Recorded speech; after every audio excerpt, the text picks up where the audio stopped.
नाही, मला समजलं आता. मी मला हक्कलपट्टी केली म्हणून. पण हक्कलपट्टी का केली हे काल मी प्रेस घेऊनच विचारलं होतं. पण बहुतेक कोणाला सांगायचं नव्हतं. रिंग झाली होती. म्हणजे तुम्हाला सोपं उदाहरण द्यायचं झालं ना, आमच्या गावाकडच्या भाषेत म्हणतात शिक्षा फिक्स आहे आणि फाशी मला. हे अगोदरच ठरलं होतं. हे पूर्ण प्लॅन्ड होतं आणि ते रेकॉर्डिंग माझं नाही. आणि ते तुमच्याकडे आलं कसं, कुणी दिलं याची चौकशी करण्याची मागणी आणि मला ब्लॅकमेल होतंय यासाठी मी बारामतीच्या डीवायएसपीकडे 22 ते 25 तारखेच्या दरम्यान एक पत्र दिलं होतं.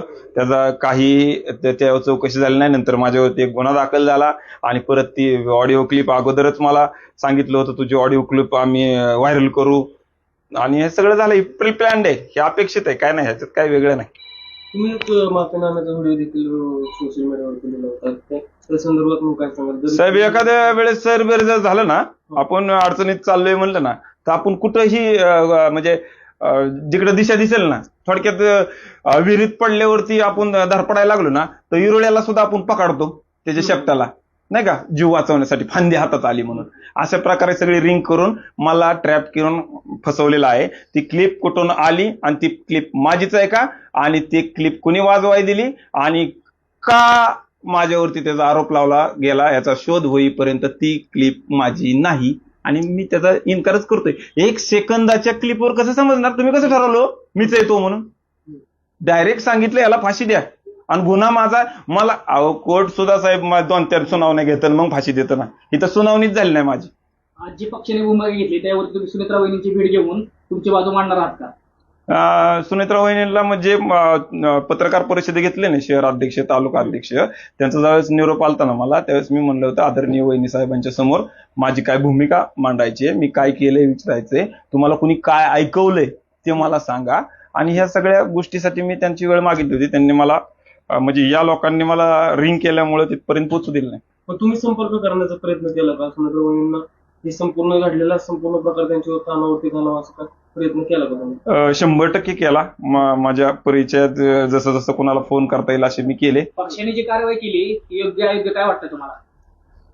अहो, सुनावणी न झाली निकाल दिला, ह्याला अयोग्य काय योग्य तुम्हीच ठरवा ना साहेब. मी जर सांगतोय मला गुन्हा काय, मी विचारतोय प्रेस घेऊन. मी काल प्रेस घेऊन विचारली मला फाशी घ्यायला लावताय ना, तर मी फाशी घेतो, पण माझा गुन्हा तर सांगा. प्रेस घेतल्यावर सुद्धा गुन्हा सांगाय कुणी आलं नाही. डायरेक्ट आज हक्कलपट्टी केली. उद्या तुम्ही दादांच्या अपघात स्थळावरती जाऊन त्या ठिकाणी भूमिका मांडणार होतात. काय नेमकी भूमिका होती? काय साहेब, मी काल प्रेसमध्ये सांगितलं मी फावं तर तुमचा राजीनामा देतो, मला वेळ द्या. मी उद्याच्याला अन्नत्याग म्हणजे 9 तारखेला अन्नत्याग करून तिथं आत्मक्लेश करणार आहे अपघाताच्या इथं. तर त्या आशयाचं पत्र आज सकाळी मी ग्रामीण पोलीस स्टेशनचे PI यांना दिलं. तर त्यांनी मला स्पष्ट नकार दिला आणि मज्जाव केला. तुमच्या जीवितास धोका आहे. आता मला सिरियस, मी जी 22 तारखेला म्हणलोय ना की माझ्या जीवाला धोका आहे, पोलिसांना आत्ताशीच समजलं होते का आज माझ्या जीवाला धोका आहे. म्हणून त्यांनी सांगितलं तुम्हाला तिथं जाता येणार नाही. अन्याय चालू आहे, रिंग केलेली आहे, याचा निकाल फायनल आहे. त्यामुळं केसच चालली नाही साहेब. डायरेक्ट ड्राफ्ट म्हणजे हुकुमशाही आली. हुकुमशाही आली. डायरेक्ट आदेश. या सर्व प्रकरणावर नेमकी इथून पुढची तुमची नेमकी भूमिका काय असणार आहे? माझं राजकारण संपवण्यासाठी हा प्रिप्लॅन्ड प्लॅन आहे आणि माझं राजकारण संपू पाहणारी एक टोळी सक्रिय आहे. दादा असताना ती एकटी लढत होती. आता त्यांनी टोळी केलेली एक माझ्या भोवती आणि रिंग केली आणि त्या रिंगेतून मला बाहेर निघून द्यायचं नाही का, तर माझं राजकारण संपवावं. बिनविरोध नगरसेवक मी 21 नोव्हेंबर 2025 ला झालो ना, त्या दिवशी पासून आजपर्यंत माझ्यावरती इतके अनेक भयानक प्रसंग आले, माझ्या कुटुंबावरती आले आणि वेगवेगळी बदनामी करत सुटल्या. तो यांना कोणी सांगितलं?